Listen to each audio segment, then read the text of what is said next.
Larry, Lair Bear, you were my dearest friend. From level 5 to level 10, I met you for a heel injury when I was young. There were all signs pointing to you from there and on. You were the one who was here to save me and my gymnastics. You and I had a very special bond from the beginning. You even said it yourself. You told me that I was special and going somewhere fast. I believed you because you believed in me, like everyone else. The abuse started at 12 years old and continued until I was in high school.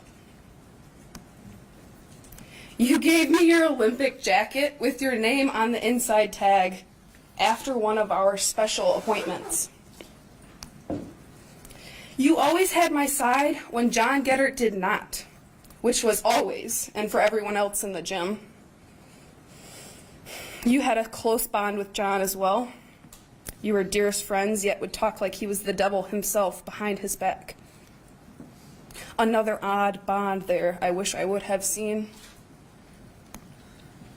You watched me and took videos of me like I was your own.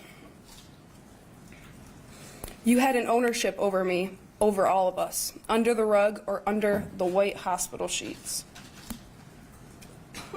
I trusted you with my life. My mom, my dad, my grandma, we all trusted you. They trusted you as if they would trust themselves with you. They trusted you with their own life. You guided me spiritually, physically, and took hold of me emotionally. You had us all fooled, that was for sure.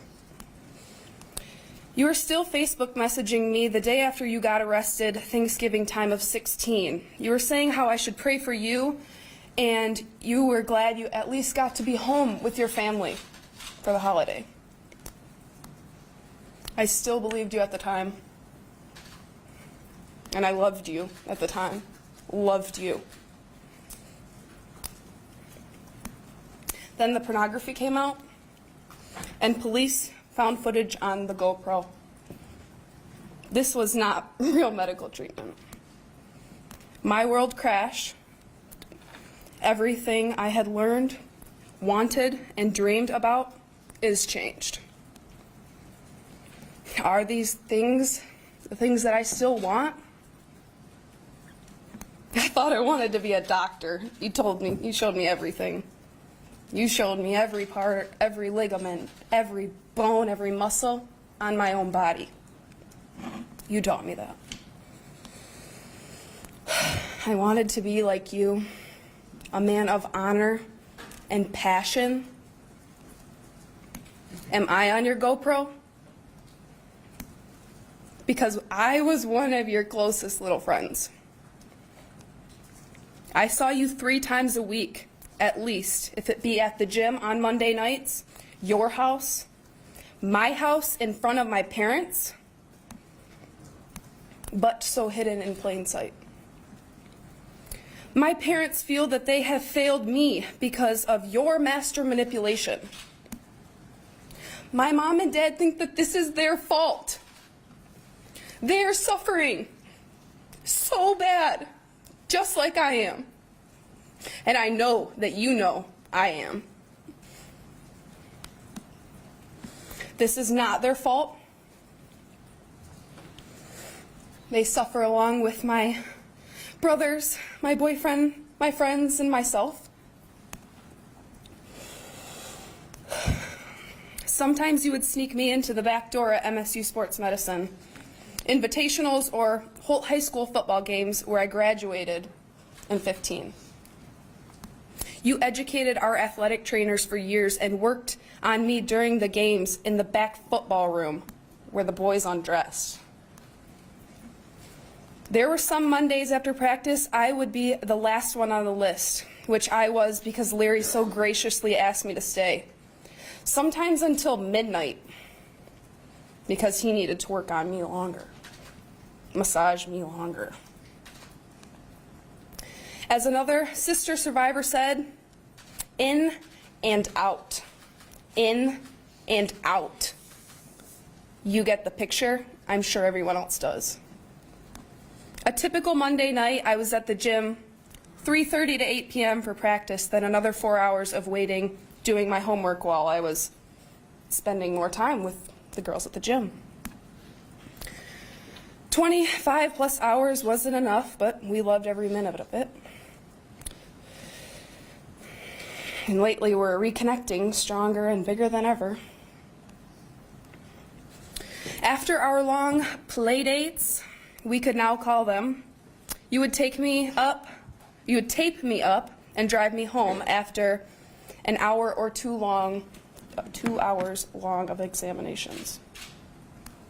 I remember you having to shave my pubic hair because you needed to put tape so high and so far up into my vaginal area and my anus.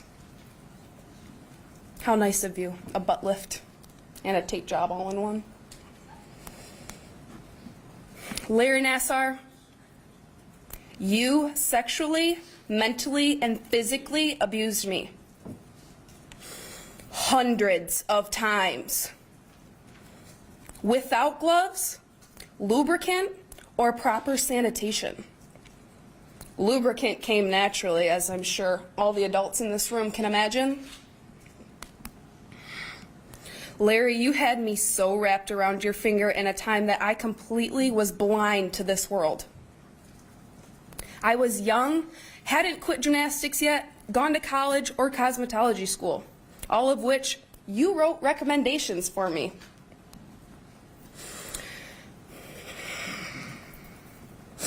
What did you expect? Well, you expected exactly what you got.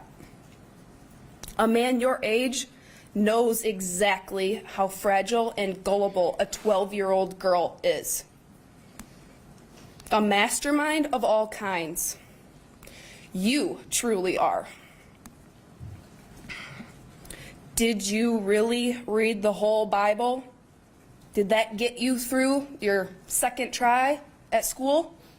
You told me you did, and you made fun of me for not knowing exactly what Bible I was reading. That sticks with me.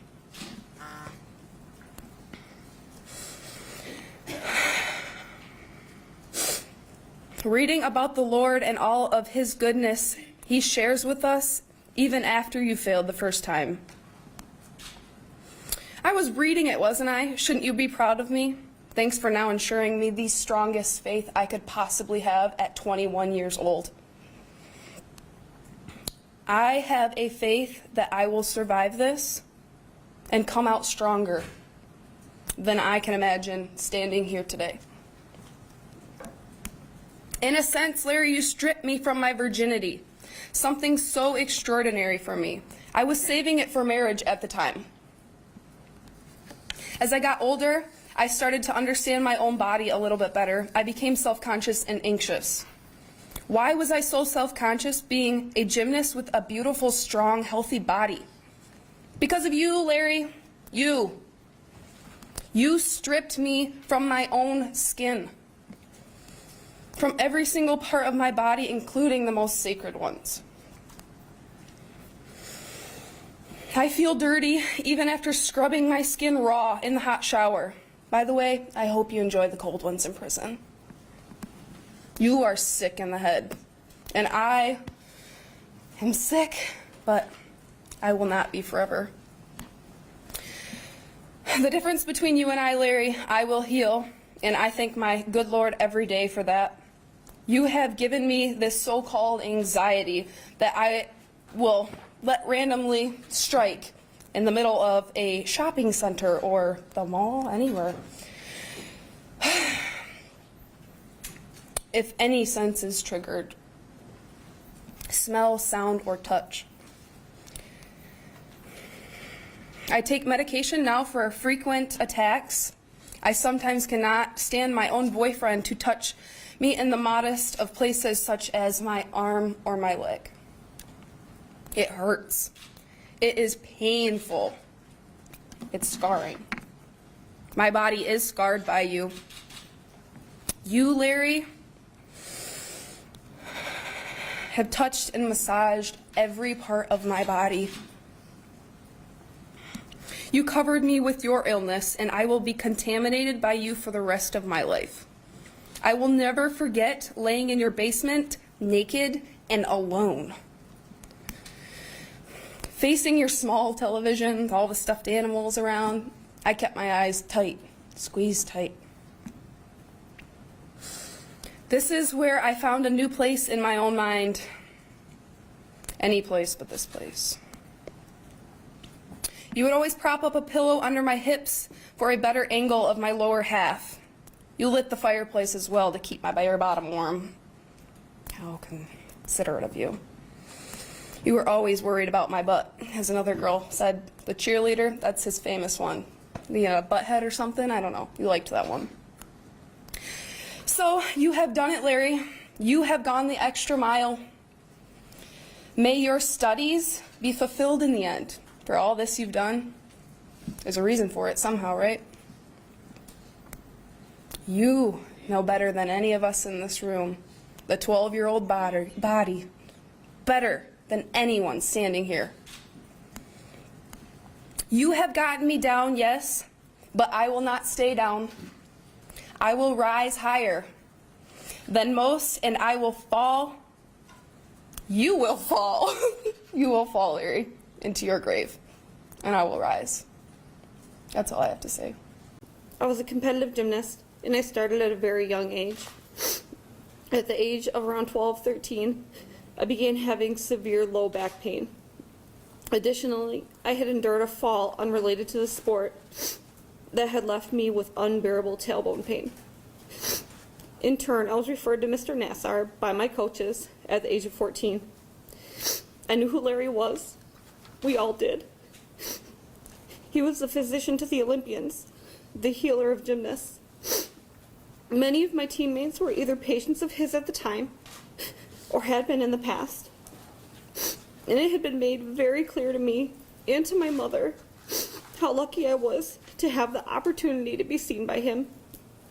I felt so privileged, so special, just knowing that I, of all people, get to have Larry Nassar as my physician. I will not discuss the details of what occurred during my appointments in East Lansing, as I'm sure everyone can take an educated guess by now. I will say this: it takes a monster to sexually assault a child, but it takes a monster backed by ego, experience, and power fueled by multiple institutions to sexually assault a child in front of their own mother. It was uncomfortable and terrifying, but who was I to question the treatment that was supposed to heal me? Something about it felt off, though at the time I wouldn't have imagined that he was touching me for his own gratification. Shortly after my last appointment, I chose to leave the sport I loved. Somewhere between meeting him and leaving gymnastics, I began to experience overwhelming anxiety and depression. This only grew worse after I separated myself from the world of gymnastics. I had completely lost my identity. I was struggling to process and understand why I was feeling the way that I was. And I would be lying if I said I had never seriously contemplated taking my own life at that time. Fast forward to February of 2017. All the while, struggling with crippling anxiety and the panic attacks that come along with it, a preview for the 10 o'clock news appears across my television screen with a picture of Larry's face. The only words I heard from that preview were sexual assault allegations. Immediately I knew. I knew that what I had felt all those years ago was real. That he wasn't treating me for the back and tailbone pain that I suffer with to this day. But instead, he was running on his own sick and twisted agenda. This past year has been absolutely horrible. I still struggle with depression and anxiety. As a result, I have secluded myself from family and friends. I'm leery around male physicians and other healthcare providers. And I fear that somehow I too will unknowingly put my 2-year-old daughter into harm's way, just as my mother and many other mothers did. Anytime a male even so much as looks at her in a grocery store, I go in the opposite direction. Up until December, when I no longer had an option, I refused to place her in daycare. Because the opportunities for abuse are endless in that setting. Worst of all, I have had no choice but to compartmentalize all of it. Every feeling or thought I have had for a year, plus some, just to be able to make it through each and every passing day without completely losing it. All of the sadness, all of the fear, all of the anguish, all of the shame, and all of the anger. As a gift to myself, I'm leaving every last ounce of that here with you today. I'm taking back my life, the one you stole from me, my friends, and my family. Looking back on this day, I want my child to see that her mother had the courage to stand up for what was right and to face her abuser. I want my daughter, all of our daughters, and even your daughters, Larry, to see and know their worth. After my parents confronted you, they brought you back to my house to speak with me. Sitting on my living room couch, I listened to you tell me, no one should ever do that, and if they do, you should tell someone. Well, Larry, I'm here, not to tell someone, but to tell everyone. You convinced my parents that I was a liar, that you didn't strategically place lotion in the basement so you could beat your penis in my face while I hid. But I still get sick at the smell of that lotion. You convinced my parents that you didn't pull my feet into your lap, unzip your pants, and rub your erect penis against my bare skin. But I still flinch when my feet are near someone's lap. You convinced my parents that you didn't stick your fingers in my adolescent vagina. But I knew when it was time to use my first tampon, not to worry, because my hymen wasn't intact. You used my body for 6 years for your own sexual gratification. That is unforgivable. I've been coming for you for a long time. I've told counselors your name in hopes that they would report you. I have reported you to Child Protective Services twice.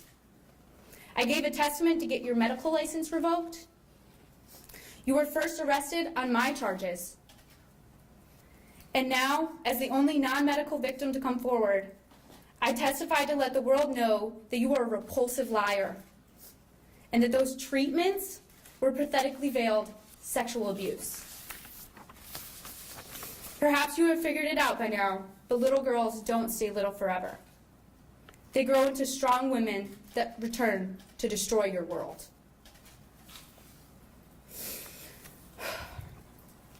Your Honor, there is no time that Larry Nassar can serve that will give me back those years with my family, or the time and energy I spent sorting out my anger, frustration, and confusion. But I can tell you this. Our law does not do enough to prevent predatory acts, and often does not do enough to punish predators who have committed the hideous act of abusing a child. I can also tell you, Larry Nassar is a predator without boundaries. His patients weren't safe, his friends' children weren't safe, and even his own children weren't safe. If he is ever allowed to re-enter society, he will not hesitate to re-offend. Coming here today was no easy feat for me. I didn't know if I'd be able to do it, but I realized that I'm not the little girl I used to be. I have a voice now, and it needs to be heard. All I wanted to do as a kid was go to the Olympics. I was at the height of my career at 19, and the Olympics were just 1 year away, and I just couldn't take any more of the abuse. I was broken. Larry, my coaches, and USA Gymnastics turned the sport I fell in love with as a kid into my personal living hell. I was invited to my first national team camp at 13 years old. I was not yet a member of the national team, but my coaches sent videos of me to Marta Caroli asking if I could attend. After they received the okay, I remember my coaches telling me what an honor and privilege it was to be invited, but it didn't feel that way to me. I remembered going there when I was 10 and 11 years old for the Talent Opportunity Program, also known as TOPS Camp. I called my parents on the payphone crying every night, asking them if I could come home. I knew, however, that I had to tough it out if I wanted to be an Olympian one day. From that first camp at 10 years old, I dreaded having to go back every single time for the next 9 years. The first time I distinctly remember Larry abusing me was at my first U.S. National Championships in Minnesota. I was 14 and ended up not being able to compete because of an extremely painful hip injury. My coaches still insisted that I travel, telling me I was going to compete no matter what. I ended up barely being able to lift my foot off the ground a few days later. A teammate of mine from my club back in Los Angeles was competing there as well. So my coaches were in the training gym with her every day while I was getting treatment from Larry during each practice in a separate room. My injury was very close to my pelvic bone, so when Larry put his fingers in my vagina for the first time, I innocently thought it was some sort of internal treatment for that specific injury. Almost each and every time I received treatment from Larry from that moment on, he would molest me. This went on until I left the national team to compete for UCLA at 19 years old. The thing is, however, that was the only injury I ever had that was remotely close to my genital region. Yet, no matter what Larry was supposed to be treating on me over the years, usually my ankles or my knees, his fingers always seemed to find their way inside of me. Never once wearing gloves. There was a camp where I sprained and dislocated both ankles at the same time. Larry checked out my x-rays, saying I was fine. I was literally left crawling the rest of the camp or using a rolling office chair I found in the lounge to get around. He didn't even wrap my feet for the flight back home. When my doctor checked my x-rays, I had a fracture. I simply cannot even get myself to consider you as a real doctor. Your priority should have been my health, yet your priority was solely to molest me. People have asked me why I didn't tell anyone back then. There are many reasons. At the time, it hadn't quite registered to me that I was being molested. I still stay up now, racking my brain, wondering how I didn't know. I was so confused. Here's this man who was supposed to be the most renowned doctor in the U.S. gymnastics community, who was also charismatic and one of the only nice adults I had in my life at the time. He would even give us candy or junk food, which was completely forbidden. I just couldn't comprehend that someone like him could do something so awful. On top of that, who was I going to tell? Certainly not my coaches, who I was afraid of. I also didn't tell my fellow teammates because the times he treated me at the ranch, besides when we were traveling and would get treatments in his room, it happened to be in the same room as all of them, a lounge where we would watch TV on a big couch and the treatment tables were behind it. I figured if he is doing this in front of my friends, it can't be that bad, right? Even the other trainer, Debbie Van Horn, who still now works for USA Gymnastics, would be in the room many of the times Larry abused me. If a trainer, a professional trainer, doesn't say anything about it, I should trust her. At least that's what I thought. In the midst of all these adults who I was scared of, Larry, you were the only one I trusted. In the end, you turned out to be the scariest monster of all. There's an eerie feeling as soon as you step foot onto the Karolyi Ranch. It is completely removed from all civilization. In the case of an emergency, the closest hospital is so far away, you need to be helicoptered there. To get to the ranch, you must drive up a dirt road for what seems like an eternity. And the closest civilization is a high-security prison 30 miles away. On top of that, there is no cell service. It's completely isolated, and that's no mistake. That is how the Karolyis wanted it. We lived off the snacks that we had to sneak in our luggage. I eventually spiraled into a very intense and destructive eating disorder for 6 years. I took anywhere from 5 to 15 laxatives without missing a single day for those 6 years, thinking that was the only way to stay skinny enough and therefore be liked by my coaches and the national team staff. Depending on the day, I would have 6 or 7 hour practices 6 days a week, hopefully getting a break if I was doing well enough that day. And I wouldn't eat all day until practice was over. I would even have days where I'd go a whole practice without taking a sip of water until it was over, then gorge myself when I got home. Almost every day I felt like I would faint after each routine. I honestly don't know how I managed not to.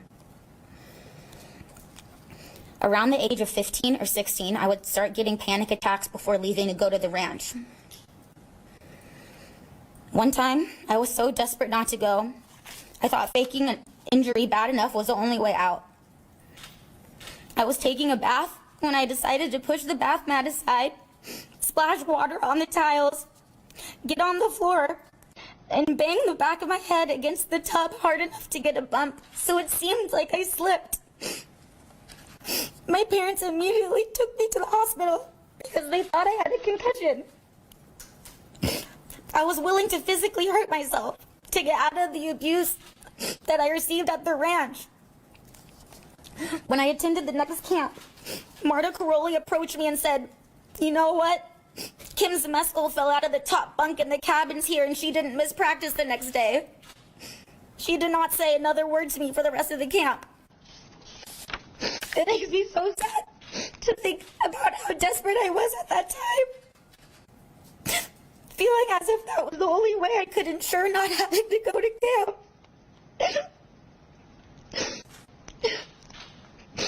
2010 World Championships was an extremely low point for me. I made 2 major errors in my floor routine, which cost us the gold medal.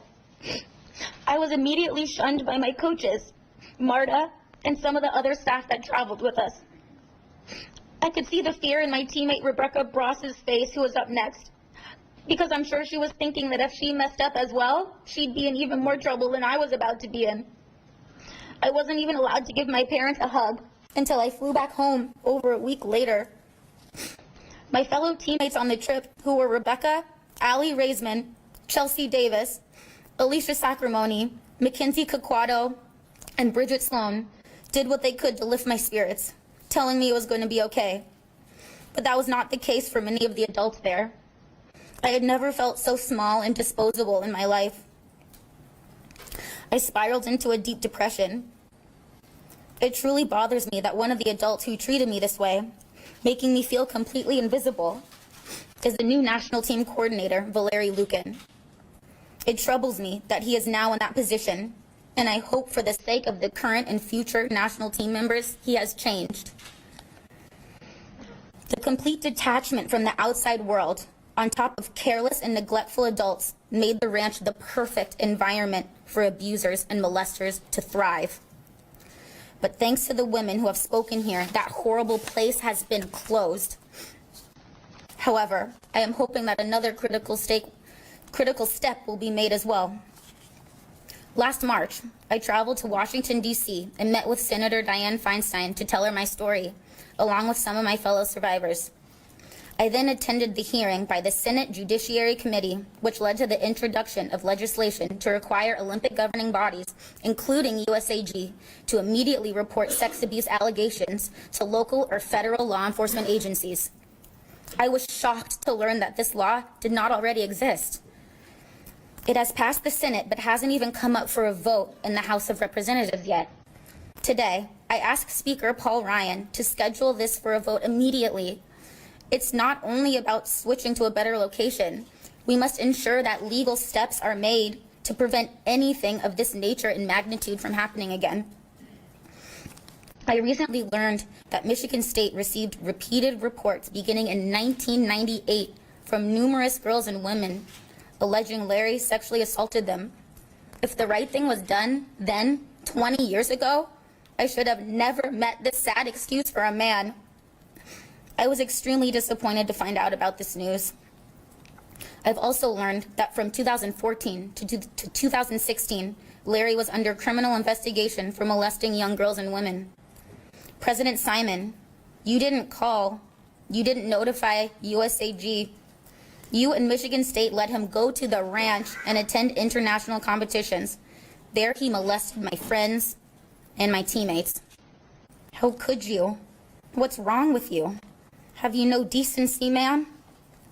Marta, did you keep Larry around because he was a good doctor? Or did you really keep him around because he let us compete when we were injured and was willing to keep your secrets? Larry, I trusted you. I believed you were a kind person. I believed you were on my side. I thought you cared about me and my well-being. We would joke around, and you'd even listen when I'd tell you how mean my coaches and Marta was. I truly thought you understood. You took complete advantage of my innocence. Your kindness was simply a ploy to molest me every chance you got. I can't even put into words how much I fucking hate you. Your Honor, I stand behind my former teammates and survivors who have asked you to give Larry the maximum possible sentence. No accolade or award is worth enduring abuse. There is another way, a healthy and supportive way to make champions. Thank you. I was treated by Larry for any and all of my injuries from ages 8 till I was 18. And it wasn't long before he had gained my trust. He became a safe person of sorts. And to my teenage self, he appeared to be the good guy in an environment that was intense and restricting. He would try to advise me on how to deal with the stresses of training or my coaches. He would bring us food and coffee at the Olympics when we were too afraid to eat too much in front of our coaches. I didn't know that these were all grooming techniques that he used to manipulate me and brainwash me into trusting him. And when I was 14 years old, I tore my hamstring in my right leg. This was when he started performing the procedure that we are all now familiar with. I would cringe at how uncomfortable it felt. He did it time after time, appointment after appointment, convincing me that it was helping my hamstring injury. And the worst part was I had no idea that he was sexually abusing me for his own benefit. I knew it felt strange, but he was the national team doctor. Who was I to question his treatments, or even more, risk my chance at making the Olympic team or being chosen to compete internationally? And after all, he was recommended by the national team staff, and he treated us monthly at all of our national team camps. I had even talked to my teammates, Aly Raisman and Michaela Maroney, about this treatment and how uncomfortable it made us feel. None of us really understood it. After I made the Olympic team, I suffered a stress fracture in my right shin. It was extremely painful to tumble and land using my legs, but I fought through the pain because it was the Olympics, and I knew it would be probably my only shot. Can you slow down, just a little? Yes, ma'am. I appreciate it. Just a little. Our bodies were all hanging by a thread when we were in London. Who was the doctor that USAG sent to keep us healthy and help us get through? The doctor that was our abuser. The doctor that is a child molester. Because of my shin, I couldn't train without being in extreme pain, and it affected the number of routines I could do to prepare before the competition. And ultimately, it made me feel less prepared than I should have been. I didn't qualify to the all-around competition, and I went through a dark time right before we won the team gold. Now I question everything about that injury and the medical treatment I received. Was Larry even doing anything to help my pain? Was I getting the proper medical care? Or was he only focused on which one of us he was going to prey on next? What was he think about when he massaged my sore muscles every day? Now I question everything. To this day, I still don't know how he could have been allowed to do this for so long. My teammates and I were subjected to his medical care every single month at the National Team Training Center in Texas. He was the only male allowed to be present in the athlete dorm rooms to do whatever treatments he wanted. He was allowed to treat us in hotel rooms alone without any supervision. He took photos of us during training and whenever else he wanted. Nobody was protecting us from being taken advantage of. Nobody was even concerned whether or not we were being sexually abused. I was not protected, and neither were my teammates. My parents trusted USA Gymnastics and Larry Nassar to take care of me, and we were betrayed by both. And now, the lack of accountability from USAG, USOC, and Michigan State have caused me and many other girls to remain shameful, confused, and disappointed. I'm angry with myself for not recognizing the abuse, and that's something I'm struggling with today. But even though I'm a victim, I do not and will not live my life as one. I'm an Olympian. Despite being abused, I worked so hard and managed to achieve my goal. But I want everyone, especially the media, to know that despite my athletic achievements, I am one of over 140 women and survivors whose story is important. Our pain is all the same, and our stories are all important. And now, the people who are responsible need to accept responsibility for the pain they have caused me and the rest of the women who have been abused. Larry Nassar is accountable. USA Gymnastics is accountable. The U.S. Olympic Committee is accountable. My teammates and friends have been through enough, and now it's time for change because the current and future gymnasts do not deserve to live in anxiety, fear, or be unprotected like I was. Thank you. I didn't think I would be here today. I was scared and nervous. It wasn't until I started watching the impact statements from the other brave survivors that I realized I too needed to be here. Larry, you do realize now that we, this group of women you so heartlessly abused over such a long period of time, are now a force and you are nothing. The tables have turned, Larry. We are here. We have our voices, and we are not going anywhere. And now, Larry, it's your turn to listen to me. There is no map that shows you the pathway to healing. Realizing that you are a survivor of sexual abuse is really hard to put into words. I cannot adequately capture the level of disgust I feel when I think about how this happened. Larry, you abused the power and trust I and so many others placed in you, and I am not sure I will ever come to terms with how horribly you manipulated and violated me. You are the USA Gymnastics national team doctor, the Michigan State's Olympic team doctor. You were trusted by so many and took advantage of countless athletes and their families. The effects of your actions are far-reaching. Abuse goes way beyond the moment, often haunting survivors for the rest of their lives, making it difficult to trust and impacting their relationships.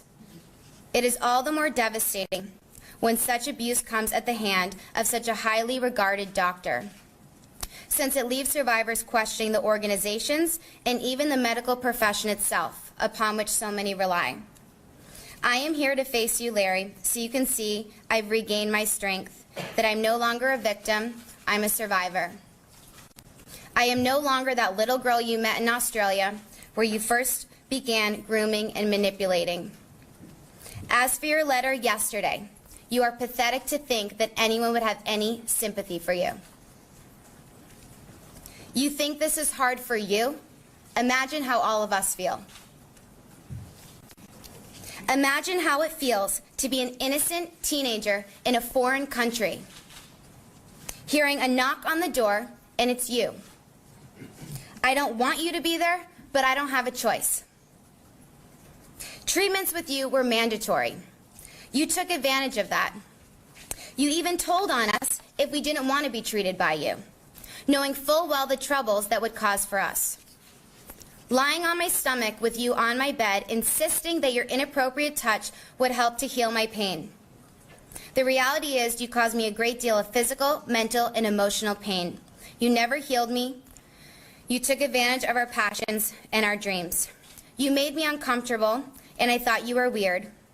But I felt guilty because you were a doctor, so I assumed I was the problem for thinking badly of you. I wouldn't allow myself to believe that the problem is you. From the time we were little, we are taught to trust doctors.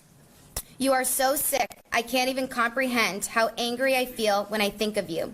You lied to me and manipulated me to think that when you treated me, you were closing your eyes because you had been working hard when you were really touching me, an innocent child, to pleasure yourself.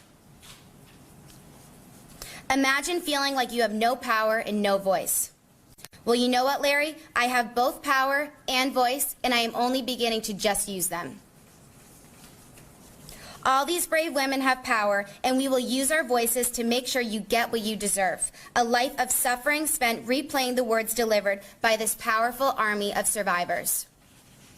I am also here to tell you to your face, Larry, that you have not taken gymnastics away from me.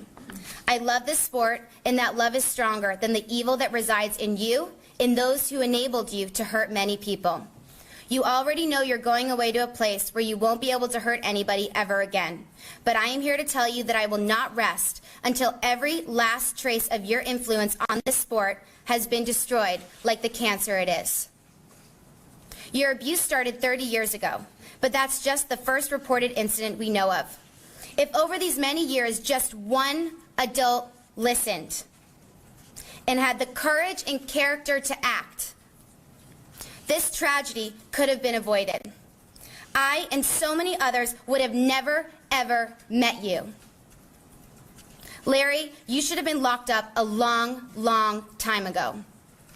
Fact is, we have no idea how many people you victimized or what was done or not done that allowed you to keep doing it and to get away with it for so long. Over those 30 years, when survivors came forward, adult after adult, many in positions of authority protected you, telling each survivor it was okay, that you weren't abusing them. In fact, many adults had you convince the survivors that they were being dramatic or had been mistaken. This is like being violated all over again. How do you sleep at night? You were decorated by USA Gymnastics and the United States Olympic Committee, both of which put you on advisory boards and committees to come up with policies that would protect athletes from this kind of abuse. You are the person they had, quote, take the lead of athlete care. You are the person they say, quote, provided the foundation for our medical system. I cringe to think that your influence remains in the policies that are supposed to keep athletes safe, that these organizations have for years claimed, quote, state of the art. To believe in the future of gymnastics is to believe in change. But how are we to believe in change when these organizations aren't even willing to acknowledge the problem? It's easy to put out statements talking about how athlete care is the highest priority, but they've been saying that for years, and all the while this nightmare was happening.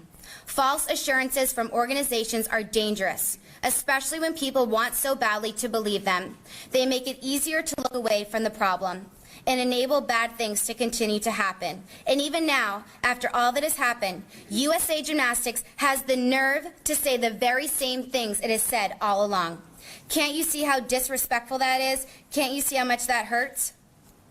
A few days ago, USA Gymnastics put out a statement attributed to its president and CEO, Carrie Perry, saying she came to listen to the courageous women and said, quote, their powerful voices leave an indelible imprint on me and will impact my decision as president and CEO every day. This sounds great, Miss Perry, but at this point, talk is cheap. You left midway through the day and no one has heard from you or the board. Carrie, I have never met you, and I know you weren't around for most of this, but you accepted the position of President and CEO of USA Gymnastics, and I assume by now you are very well aware of the weighty responsibility you've taken on. Unfortunately, you've taken on an organization that I feel is rotting from the inside, and while this may not be what you thought you were getting into, you will be judged by how you deal with it. A word of advice. Continuing to issue statements of empty promises, thinking that will pacify us, will no longer work. Yesterday, USA Gymnastics announced that it was terminating its lease at the ranch, where so many of us were abused. I am glad that it is no longer a national team training site, but USA Gymnastics neglected to mention that they had athletes training there the day they released the statement. USA Gymnastics, where is the honesty? Where is the transparency? Why must the manipulation continue? Neither USA Gymnastics nor the USOC have reached out to express sympathy or even offer support. Not even to ask, how did this happen? What do you think we can do to help? Why have I and others here probably not heard anything from the leadership at the USOC? Why has the United States Olympic Committee been silent? Why isn't the USOC here right now? Larry was the Olympic doctor, and he molested me at the 2012 London Olympic Games. They say now they applaud those who have spoken out, but it's easy to say that now, when the brave women who started speaking out back then, more than a year after the USOC says they knew about Nassar, they were dismissed. At the 2016 Olympic Games, the president of the USOC said that the USOC would not conduct an investigation and even defended USA Gymnastics as one of the leaders in developing policies to protect athletes. That's the response a courageous woman gets when she speaks out. And when others joined those athletes and began speaking out with more stories of abuse, were they acknowledged? No. It is like being abused all over again. I have represented the United States of America in 2 Olympics and have done so successfully. And both USA Gymnastics and the United States Olympic Committee have been very quick to capitalize and celebrate my success. But did they reach out when I came forward? No. So at this point, talk is worthless to me. We're dealing with real lives in the future of our sport. We need to believe this won't happen again. For this sport to go on, we need to demand real change, and we need to be willing to fight for it. It's clear now that if we leave it up to these organizations, history is likely to repeat itself. To know what changes are needed requires us to understand what exactly happened and why it has happened.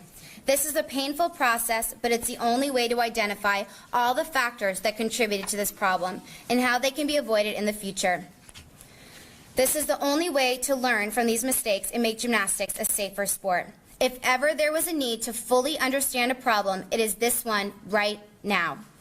To accept that problem is limited to just what we know now is irresponsible, delusional even.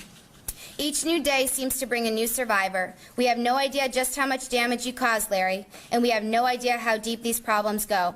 Now is the time to acknowledge that the very person who sits here before us now, who perpetrated the worst epidemic of sexual abuse in the history of sports, who is going to be locked up for a long, long time. This monster was also the architect of policies and procedures that are supposed to protect athletes from sexual abuse for both USA Gymnastics and the USOC. If we are to believe in change, we must first understand the problem and everything that contributed to it. Now is not the time for false reassurances. We need an independent investigation of exactly what happened, what went wrong, and how it can be avoided for the future. Only then can we know what changes are needed. Only then can we believe such changes are real. Your Honor, I ask you to give Larry the strongest possible sentence which his actions deserve. For by doing so, you will send a message to him and to other abusers that they cannot get away with their horrible crimes. They will be exposed for the evil they are, and they will be punished to the maximum extent of the law.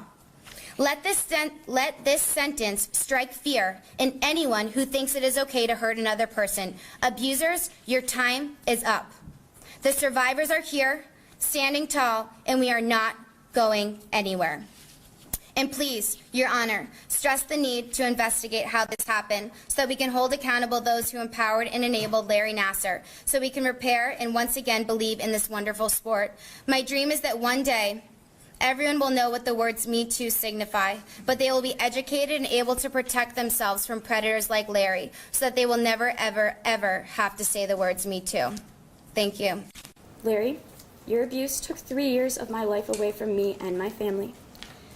These past few weeks have been a nightmare of emotions and PTSD as I've come to terms with what you did. I couldn't sleep, I couldn't get out of bed. I skipped class. I skipped an exam. I lost all motivation as I was overwhelmed with the truth of your abuse. But that ends today. You are the most vile, disgusting creature I've ever met. Scum of the earth is too high of a title for you. I hope you realize that you will never have any power over anybody for the rest of your life. Because standing in this courtroom today and having my voice heard is a huge step in my personal healing process, and I know that my story will help to prevent this from ever happening again. Because it won't. It can't. MSU, I now turn my attention to you. As a student at Michigan State, I am completely heartbroken and betrayed by the school's administration. It's time to accept responsibility for your actions, or rather, lack thereof, and step down. I feel that the administration of my school is in the hands of uneducated sociopaths that feel no remorse and have absolutely no regard for the health and safety of the student body. I do not support them. Talk is cheap, but my tuition isn't, and I'm tired of your apologies. While I've been struggling through all of this emotional turmoil, you've been worried about basketball donors and how this university has, quote, many more things going on than this Nassar thing. I am deeply disappointed by the newly discovered hypocrisy and cowardice of the members that rule our institution. No more second chances, no resignation benefits, and no more lies. I would like to be included in any restitution settlement that is reached. However, that is not why I'm here today. Before I finish, I would like to point out how critically important it is to teach children signs of sexual assault, and that it is never okay for anyone to touch you in a way that makes you feel uncomfortable. After everything that my sister survivors and I have said, you will never be silenced for speaking up. Larry, have fun in prison. Now it's your turn to be abused. Thank you. I, too, was sexually assaulted by Larry Nassar. Multiple times, at multiple appointments. My last treatment was in August 2016.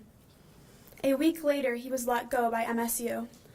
I'm possibly the last child he will ever assault. MSU Sports Medicine charged me for those appointments. My mom is still getting billed for appointments where I was sexually assaulted. May I address the defendant? You may.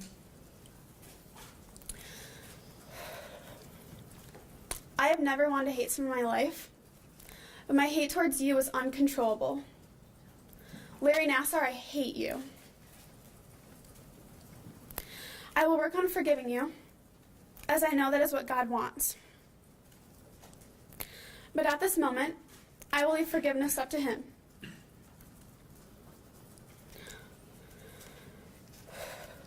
There is one thing you could do to help with the forgiveness.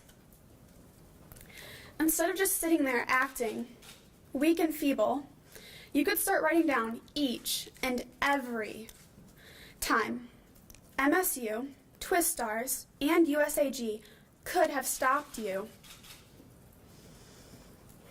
And instead of getting up at your sentencing, giving some hollow, insincere apology, you could outline all the times for me, for us, that MSU, Twist Stars, and USAG should have stopped you. You were too brazen, too cavalier, you flaunted it. Don't try and apologize or rationalize. Don't use cliches like a match in a forest fire. If you want to salvage yourself, you need to begin the reformation process. You need to do redeeming acts. You need to put others first. Do the right thing for us. Be honest. Try and help us. Tell us who knew what and when. Tell us how and when there were opportunities to stop you. Tell us about the tail signs that others at MSU, Twist Stars, and USAG should have seen but didn't.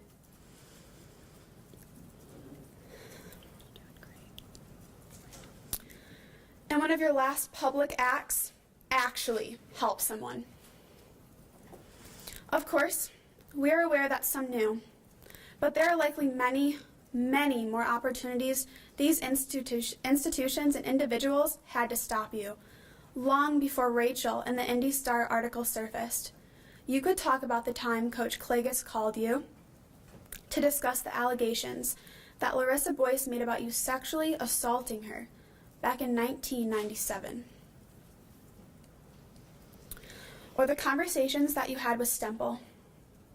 See, I am familiar with what Mark Twain said about rumors, that a rumor travels halfway around the world. If you aren't familiar with Twain, trust me, you'll have a time to look it up. So don't tell us that you never got that phone call from Klages.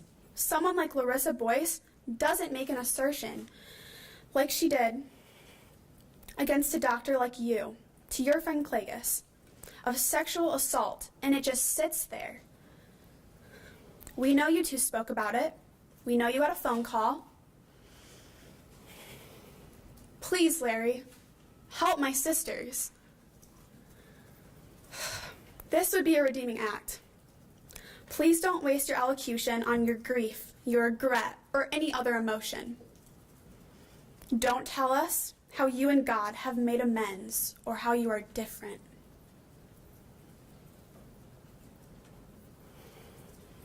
You need to confess the facts. You can help others. And if you do, if you help my sisters, it might help in my forgiveness and maybe others. It might not lower your sentence, but it might just start you down a road of reformation and redemption.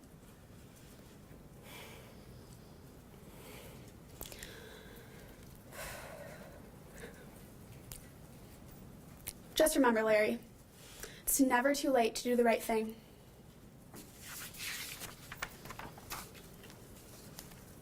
Now to the court. I am more than how he treated me. I am not letting him take any more time away from me. No more time at appointments. No more time being misled. And no more time being manipulated. Years of monthly appointments, including the supply room. Yeah, the supply room is long enough. Do you think that is long enough, Judge?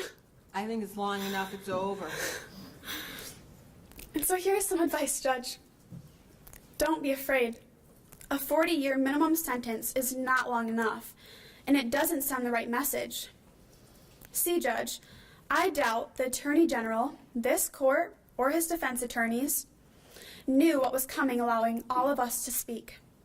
None of you could have anticipated the breadth or the depth of the statements, but he knew. It is the reason why he wrote the letter. He knew it was coming, and just like he should have been, he was afraid. And Judge, I've heard you say that he will rot in prison, that he will not see the light of day again. But this is not true. When his day of judgment comes before you, you are not sending him to a place to rot, and you are not stopping the light of day from coming to Nassar. No, Judge, you're going to save his life. He will go to federal prison. In fact, he will be treated fairly well in prison. I know, and Nassar knows, that federal prison is the best place for him. He will likely make friends. He will be able to manipulate and maybe earn some semblance of respect among the prison inmates that are his new counterparts. He will be fed, he will be clothed, and he will be provided actual medical treatment.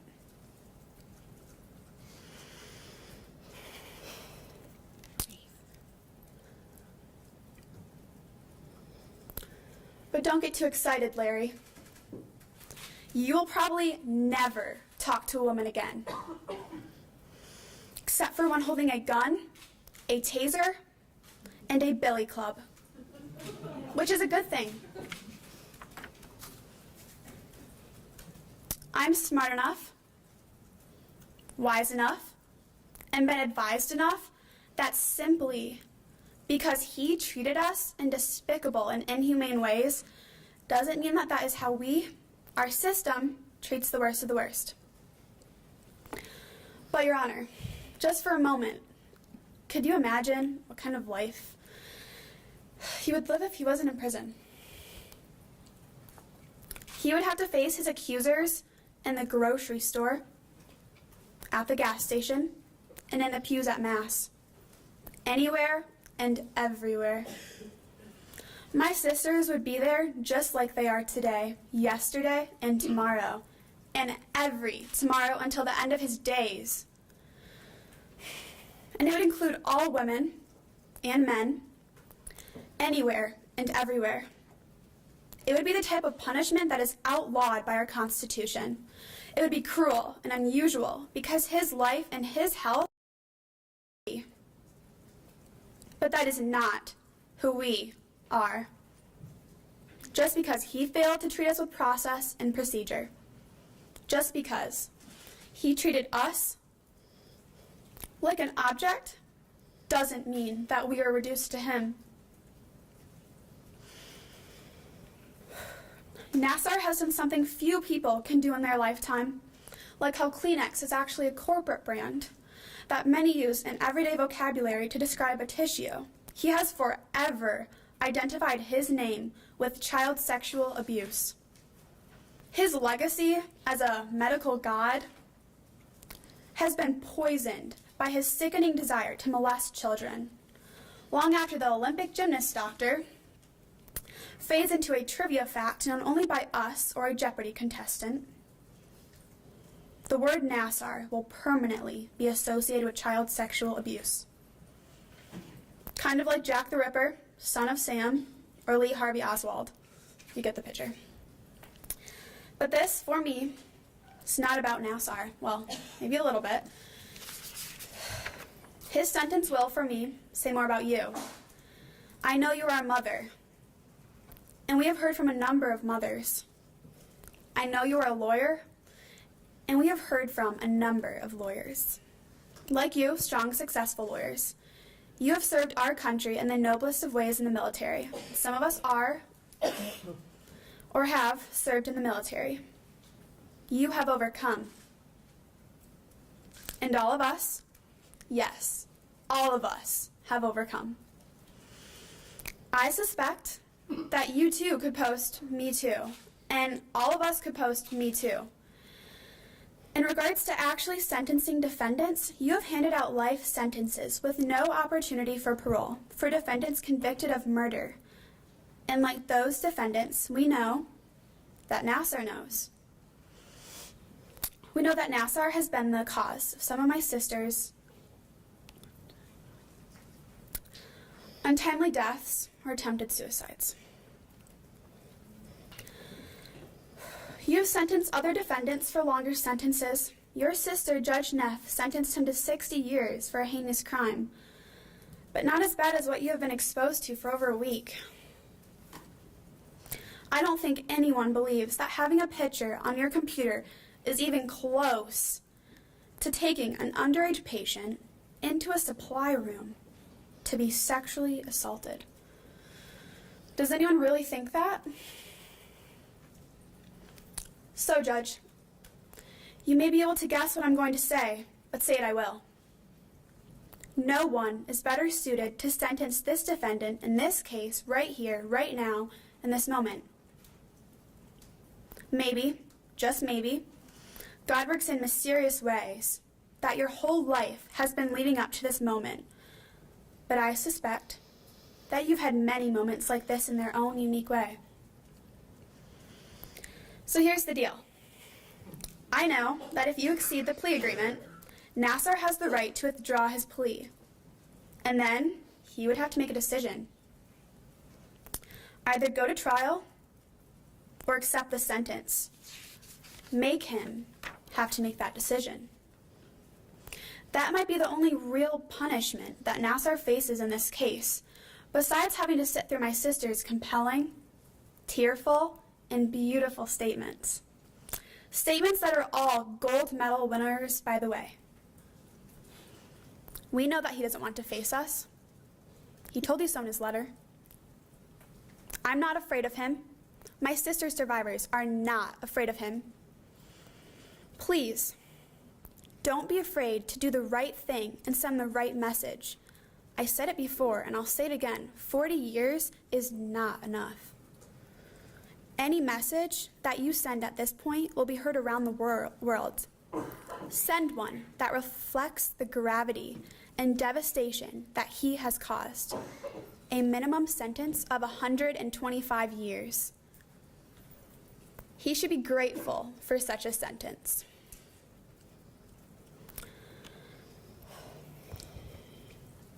Now to MSU. Are you listening, MSU? I can't hear you. Are you listening? My name is Emma Ann Miller, and I'm 15 years old, and I'm not afraid of you, nor will I ever be. At 15, I shouldn't know the inside of a courtroom, but I'm going to become real comfortable in one. So should you. See, MSU, sometimes circumstances determine our fate, and sometimes we determine the circumstance. I, like all of those that have spoken or will speak, didn't choose this circumstance to have the right to be standing in front of this podium today.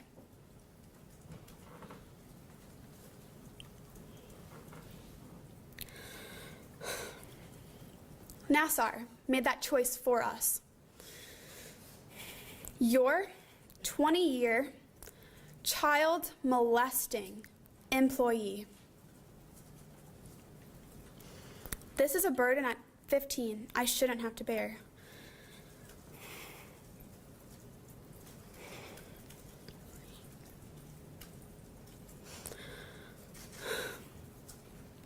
But believe me, MSU, bear I will.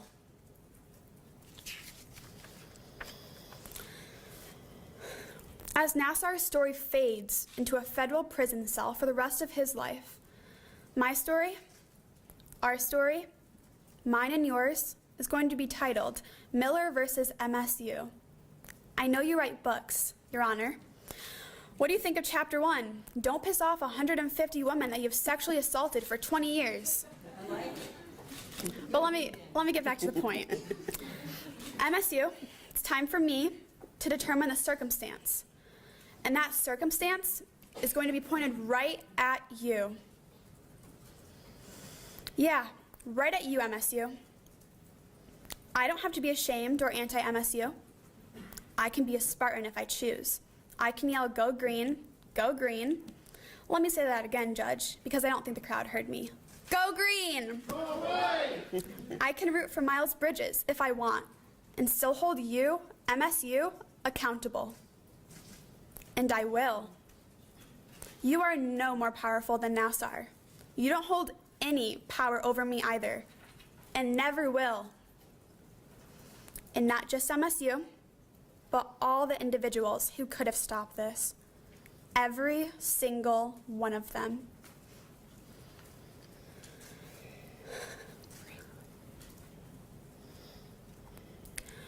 We know there were many that could have stopped this.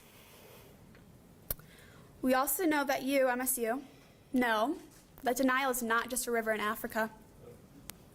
I've heard your denials, but I will not rest until I hear more, until every single fact in stone is uncovered.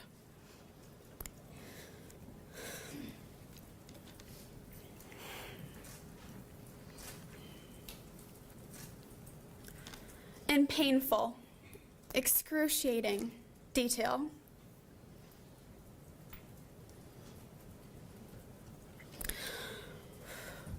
You're going to want to squeeze your eyes shut, like some of my sisters did, and grab onto something tight, like some of my sisters did.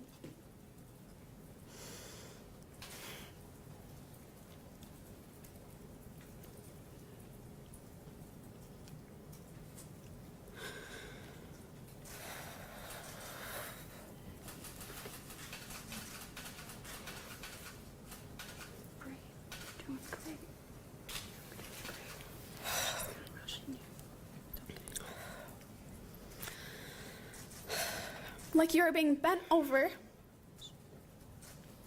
in a supply room with The 50-something-year-old creep sliding his ungloved hand into your most intimate,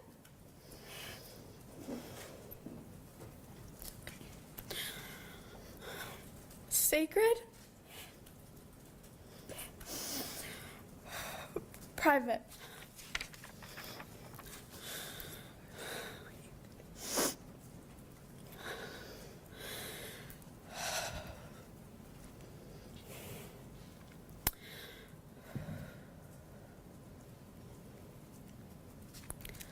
and the best part of my story, entitled Miller versus MSU, the most uplifting, inspirational part, I know I'm not alone, and I believe this is not over. See, Your Honor, we are just getting started. Thank you.